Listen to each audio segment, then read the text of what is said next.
देखकर एक शेर याद आ गया कि अगर हिम्मत करे तो क्या नहीं इंसान के बस है। अगर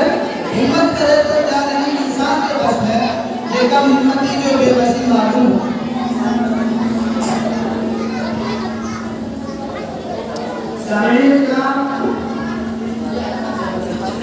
आपने देखा कितने छोटे बच्चे थे, लेकिन उसने हिम्मत की, कोशिश की, तो आज आपके सामने आपके लोगों को अपनी तकलीफ को पेश किया। और यहाँ पर मैं खास तौर से तलबा और तलबा से गुजारिश करना चाहता हूँ कि अगर आप भी सिर्फ इरादा करने से कोई चीज़ नहीं बनती, अगर चाहे तो कोई चीज़ नहीं बनती,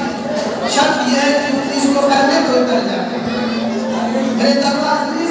मैं आपसे गुजारिश करता हूँ कि अपने अंदर इस तरह मेहनत पैदा करें, अपने अंदर वो शौक पैदा करें, अपने अंदर वो जज्बा पैदा करें और वो मेहनत और मुशक्कत के साथ आप अपनी तकरीरों को, अपने नाम को जब अंजुमन में पेश करेंगे तो इंशाअल्लाह जिस तरह छोटे से बच्चे आपके सामने तकरीर पेश किया है, इंशाअल्लाह इतना आप ही डाइस पर तशरीफ फरमाकर और